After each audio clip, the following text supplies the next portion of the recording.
नमस्कार दोस्तों, ऋग्वेद के प्रथम मंडल में आपका बहुत बहुत स्वागत है। आज हम लोग पढ़ने वाले हैं सूक्त नंबर 73, देवता अग्नि। तो चलिए शुरू करते हैं।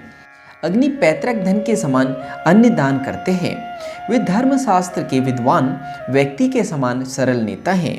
वे सुखासन से बैठे हुए अतिथि के समान, अतिथि का मतलब होता है मेहमान, अतिथि के समान तर्पणीय एवं होमकर्ता के समान यजमान के घर की उन्नति करते हैं। यजमान मतलब होता है यज्ञ करने वाले व्यक्ति को यजमान कहते हैं। जो अग्नि प्रकाश युक्त सूर्य के समान यथार्थदर्शी होकर अपने कर्मों से लोगों को सब दुखों से बचाते हैं, यजमानों से प्रशंसित होकर रूप के समान परिवर्तनहीन एवं आत्मा के समान सुखदायक है, ऐसे अग्नि को सब यजमान धारण करते हैं। जो अग्नि प्रकाशवान सूर्य के समान सारे जगत को धारण करते हैं, अनुकूल मित्रों वाले राजा के समान धरती पर निवास करते हैं। जो अग्नि प्रकाशवान सूर्य के समान सारे जगत को धारण करते हैं, अनुकूल मित्रों वाले राजा के समान धरती पर निवास करते हैं, एवं जिस अग्नि के सामने संसार इस प्रकार बैठता है जैसे पुत्र पिता के सम्मुख, यानी जैसे पिता के सामने पुत्र बैठता है, वे अग्नि अनिंदिता, अनिंदिता मतलब सुंदर या सम्मानित, वे अग्नि अनिंदिता एवं पति द्वारा स्वीकृत नारी के समान शुद्ध कर्म वाले हैं। हे अग्नि, यजमान उपद्रव रहित गांवों में बने अपने यज्ञ ग्रहों में निरंतर काष्ठ जलाकर, काष्ठ का मतलब होता है लकड़ी, निरंतर काष्ठ जलाकर सामने बैठे तुम्हारी सेवा करते हैं एवं अनेक प्रकार का हव्य अन्न देते हैं। हव्य का मतलब होता है हवन में डाली जाने वाली पवित्र सामग्री को हम लोग हव्य कहते हैं। तो एवं अनेक प्रकार का हव्य अन्न देते हैं। तुम सब अन्न के स्वामी बनकर हमें देने के लिए धन धारण करो।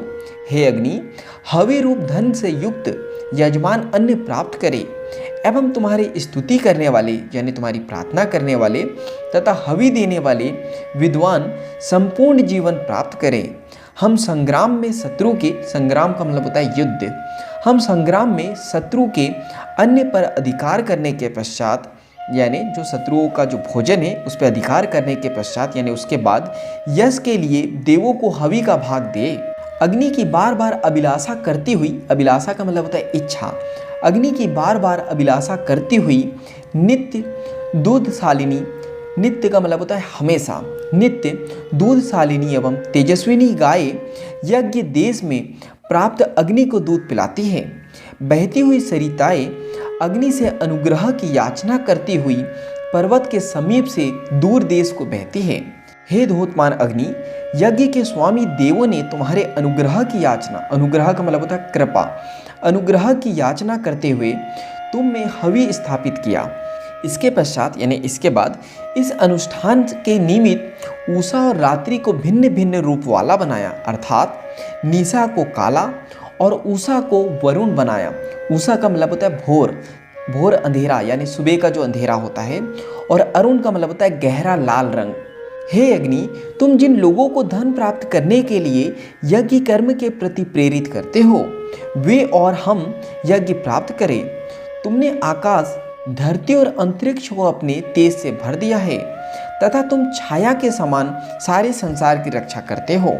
हे अग्नि, तुम्हारे द्वारा रक्षित होकर हम अपने अश्वों से यानी घोड़ों से शत्रु के अश्वों का, अपने भटों द्वारा शत्रु के भटों का एवं अपने पुत्रों की सहायता से शत्रु के पुत्रों का वध करेंगे।